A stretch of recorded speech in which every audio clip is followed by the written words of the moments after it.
You worked hard today. Now it's time to put aside your worries and rest.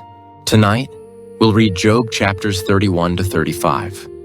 Listen quietly as Job examines his heart and waits for God's justice.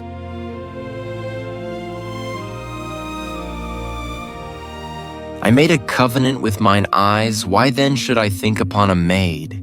For what portion of God is there from above? And what inheritance of the Almighty from on high? Is not destruction to the wicked, and a strange punishment to the workers of iniquity? Doth not he see my ways and count all my steps? If I have walked with vanity, or if my foot hath hasted to deceit, let me be weighed in an even balance, that God may know mine integrity. If my step hath turned out of the way, and mine heart walked after mine eyes, and if any blot hath cleaved to mine hands, then let me sow, and let another eat ye. Let my offspring be rooted out. If mine heart have been deceived by a woman, or if I have laid wait at my neighbor's door, then let my wife grind unto another, and let others bow down upon her. For this is an heinous crime, yea, it is an iniquity to be punished by the judges. For it is a fire that consumeth to destruction, and would root out all mine increase. If I did despise the cause of my manservant or of my maidservant, when they contended with me, what then shall I do when God riseth up? And when he visiteth, what shall I answer him? Did not he that made me in the womb make him? And did not one fashion us in the womb? If I have withheld the poor from their desire, or have caused the eyes of the widow to fail, or have eaten my morsel myself alone, and the fatherless hath not eaten thereof, for from my youth he was brought up with me as with a father, and I have guided her from my mother's womb. If I have seen any perish for want of clothing, or any poor without covering, if his loins have not blessed me, and if he were not warmed with the fleece of my sheep, if I have lifted up my hand against the fatherless, when I saw my help in the gate, then let mine arm fall from my shoulder blade, and mine arm be broken from the bone. For destruction from God was a terror to me, and by reason of his highness I could not endure. If I have made gold my hope, or have said to the fine gold, Thou art my confidence. If I rejoiced because my wealth was great, and because mine hand had gotten much, if I beheld the sun when it shined, or the moon walking in brightness, and my heart hath been secretly enticed, or my mouth hath kissed my hand, this also were an iniquity to be punished by the judge, for I should have denied the God that is above. If I rejoiced at the destruction of him that hated me, or lifted up myself when evil found him. Neither have I suffered my mouth to sin by wishing a curse to his soul.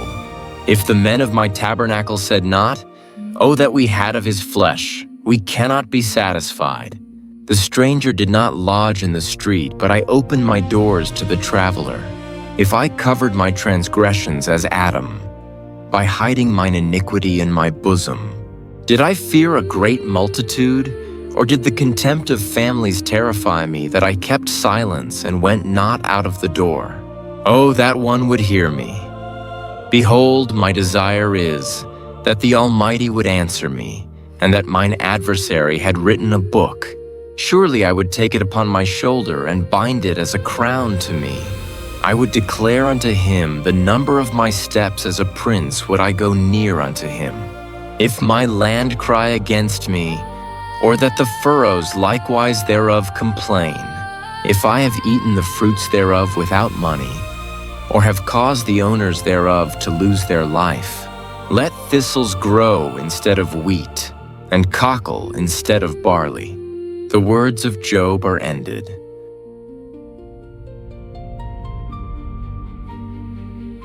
So these three men ceased to answer Job, because he was righteous in his own eyes. Then was kindled the wrath of Elihu, the son of Barashel, the Buzite, of the kindred of Ram against Job was his wrath kindled, because he justified himself rather than God. Also against his three friends was his wrath kindled, because they had found no answer, and yet had condemned Job. Now Elihu had waited till Job had spoken, because they were elder than he. When Elihu saw that there was no answer in the mouth of these three men, then his wrath was kindled. And Elihu the son of Barachel the Buzite answered and said, I am young, and ye are very old, wherefore I was afraid, and durst not show you mine opinion. I said, days should speak, and multitude of years should teach wisdom. But there is a spirit in man, and the inspiration of the Almighty giveth them understanding. Great men are not always wise, neither do the aged understand judgment. Therefore I said, Hearken to me, I also will show mine opinion. Behold, I waited for your words, I gave ear to your reasons, whilst ye searched out what to say. Yea, I attended unto you. And behold, there was none of you that convinced Job, or that answered his words. Lest ye should say, We have found out wisdom, God thrusteth him down, not man. Now he hath not directed his words against me, neither will I answer him with your speeches. They were amazed. They answered no more, they left off speaking. When I had waited, for they spake not, but stood still and answered no more. I said, I will answer also my part. I also will show mine opinion. For I am full of matter, the spirit within me constraineth me. Behold, my belly is as wine which hath no vent, it is ready to burst like new bottles. I will speak, that I may be refreshed, I will open my lips and answer. Let me not, I pray you, accept any man's person, neither let me give flattering titles unto man. For I know not to give flattering titles, in so doing my Maker would soon take me away.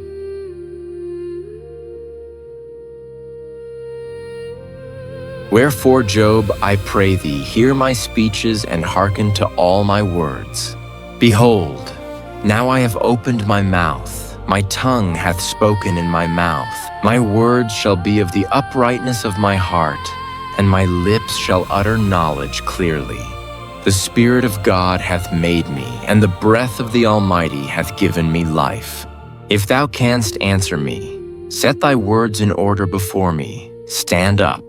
Behold, I am according to thy wish in God's stead, I also am formed out of the clay. Behold, my terror shall not make thee afraid, neither shall my hand be heavy upon thee. Surely thou hast spoken in mine hearing, and I have heard the voice of thy words, saying, I am clean without transgression, I am innocent, neither is there iniquity in me. Behold, he findeth occasions against me, he counteth me for his enemy. He putteth my feet in the stocks, he marketh all my paths. Behold, in this thou art not just, I will answer thee, that God is greater than man. Why dost thou strive against him? For he giveth not account of any of his matters. For God speaketh once, yea twice, yet man perceiveth it not. In a dream, in a vision of the night, when deep sleep falleth upon men, in slumberings upon the bed. Then he openeth the ears of men, and sealeth their instruction, that he may withdraw man from his purpose, and hide pride from man. He keepeth back his soul from the pit, and his life from perishing by the sword. He is chastened also with pain upon his bed, and the multitude of his bones with strong pain. So that his life abhorreth bread, and his soul dainty meat. His flesh is consumed away, that it cannot be seen, and his bones that were not seen stick out. Yea, his soul draweth near unto the grave, and his life to the destroyers. If there be a messenger with him, an interpreter, one among 1,000, to show unto man his uprightness, then he is gracious unto him, and saith, Deliver him from going down to the pit, I have found a ransom. His flesh shall be fresher than a child's. He shall return to the days of his youth. He shall pray unto God, and he will be favorable unto him. And he shall see his face with joy, for he will render unto man his righteousness. He looketh upon men, and if any say, I have sinned, and perverted that which was right, and it profited me not, he will deliver his soul from going into the pit, and his life shall see the light. Lo, all these things worketh God oftentimes with man, to bring back his soul from the pit, to be enlightened with the light of the living. Mark well, O Job, hearken unto me, hold thy peace, and I will speak. If thou hast anything to say, answer me, speak, for I desire to justify thee. If not, hearken unto me, hold thy peace, and I shall teach thee wisdom.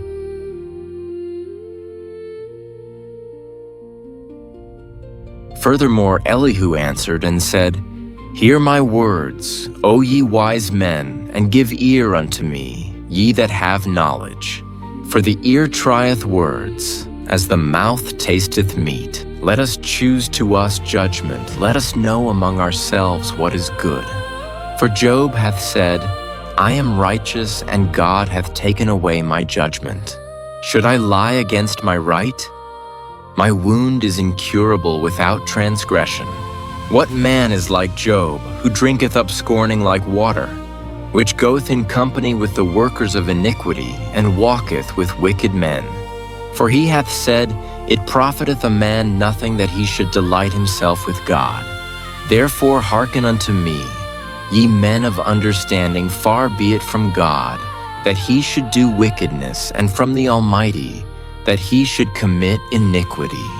For the work of a man shall he render unto him, and cause every man to find according to his ways. Yea, surely God will not do wickedly, neither will the Almighty pervert judgment. Who hath given him a charge over the earth? Or who hath disposed the whole world? If he set his heart upon man, if he gather unto himself his spirit and his breath, all flesh shall perish together, and man shall turn again unto dust. If now thou hast understanding, hear this, hearken to the voice of my words. Shall even he that hateth right govern? And wilt thou condemn him that is most just? Is it fit to say to a king, Thou art wicked, and to princes, Ye are ungodly? How much less to him that accepteth not the persons of princes, nor regardeth the rich more than the poor? For they all are the work of his hands.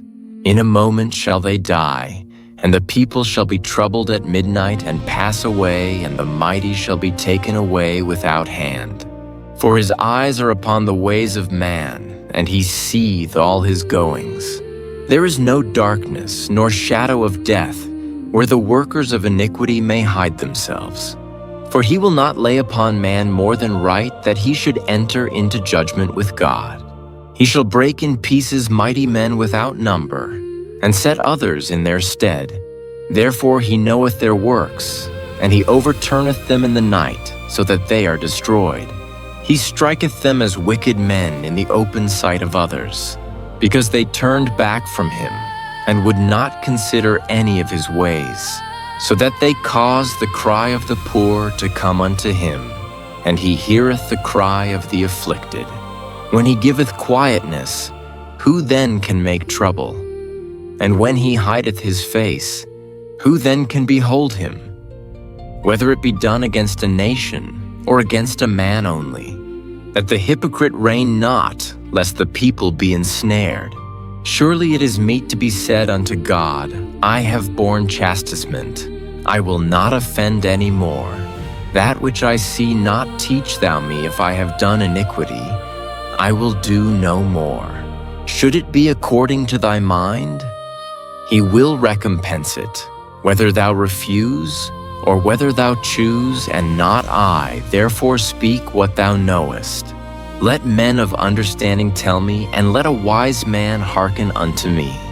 Job hath spoken without knowledge, and his words were without wisdom. My desire is that Job may be tried unto the end because of his answers for wicked men. For he addeth rebellion unto his sin. He clappeth his hands among us, and multiplieth his words against God.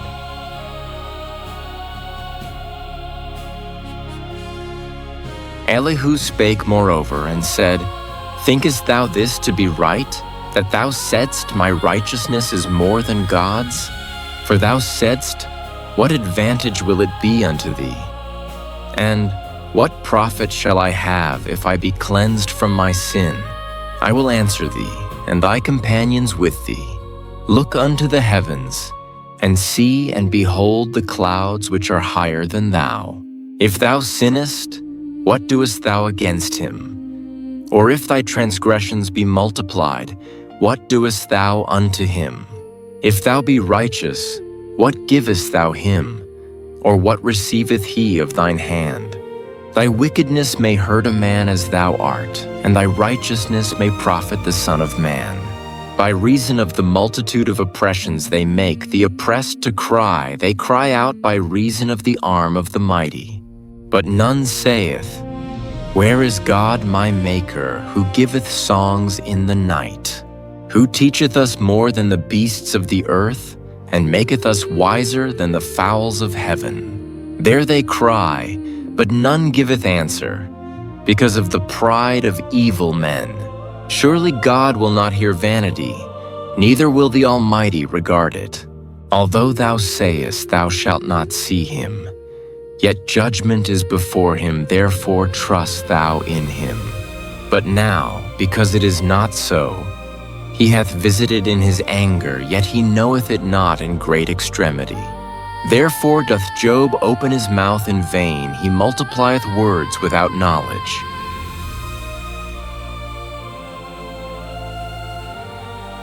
Tonight we read Job chapters 31 to 35. Job sincerely reflected on his life before God, and Elihu reminded him that God is greater than mankind and always acts with justice. Even when we don't understand everything, God remains good and knows our lives completely. If there are questions in your heart tonight, place them in His hands. You did well today. Rest peacefully now. Good night and sweet dreams.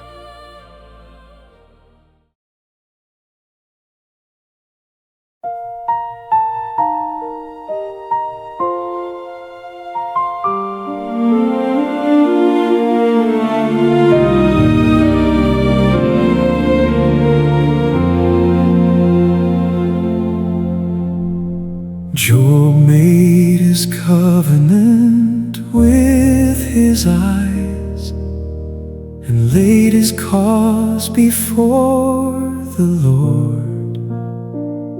He said, If I have walked in falsehood, let the Almighty answer me with His word. And silence fell on all three friends. Their answers ran completely dry. And Elihu rose up burning with a word he could not deny. God is greater than any mortal. He does not answer to our case. He speaks in dreams and through the suffering to lead us toward His grace. He is mighty, but He does not despise the one who is brought low. God always loves you. In the discipline, His mercy starts to show.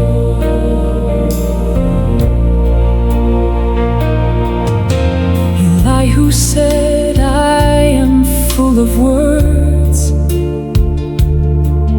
and the Spirit within me constrains. I will speak and find relief. I will not show partiality's chains.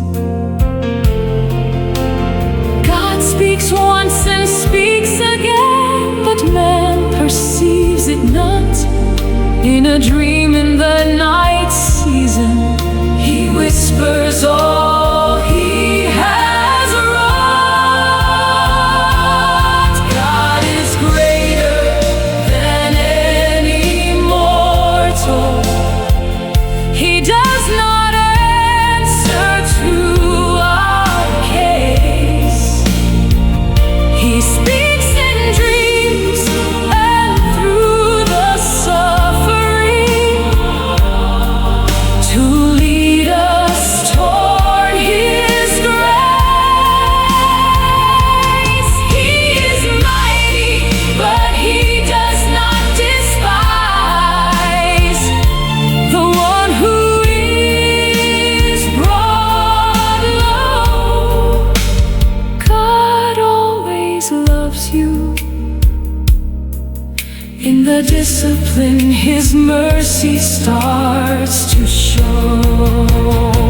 If there is an angel, one mediator out of thousands, to declare that person's uprightness, and God will ransom them with care. He keeps back the soul from the pit and fills with light divine. For God's love is not a lecture, it is a lifeline and a sign. God always loves you, always loves you. Greater yet he stoops for you.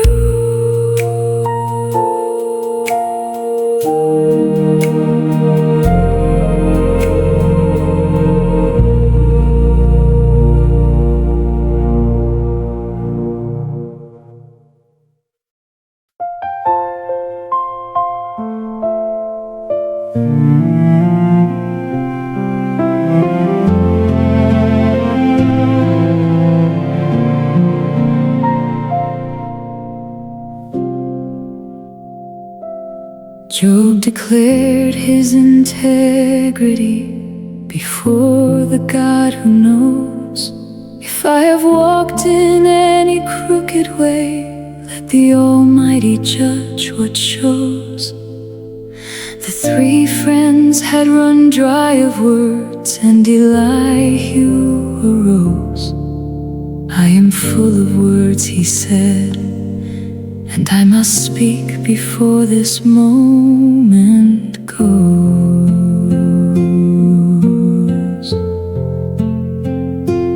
God speaks once and speaks again, though mortal ears do not perceive.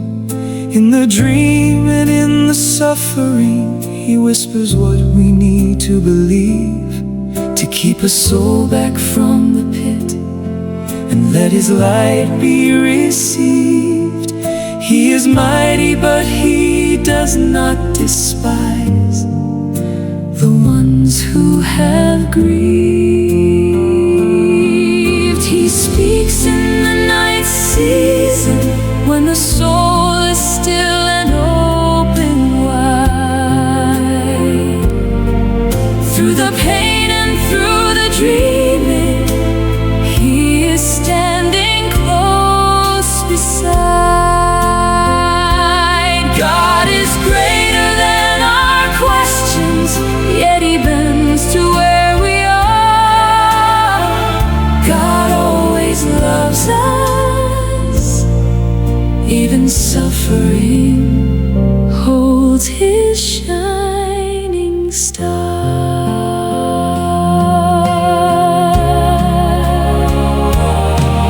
When the night is long and God feels silent in the dark, he is still speaking, still refining, still working in your heart. For the God who keeps the soul back from the pit still holds you near. His love is greater than your suffering, and his voice is always here. He speaks in the night season when the soul is still and open wide. Through the pain and through the dreaming,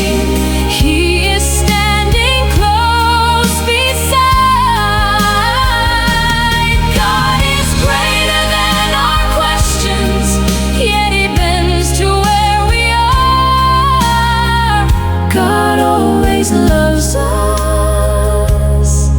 Even suffering holds His shining star. God always loves you, always loves you. He speaks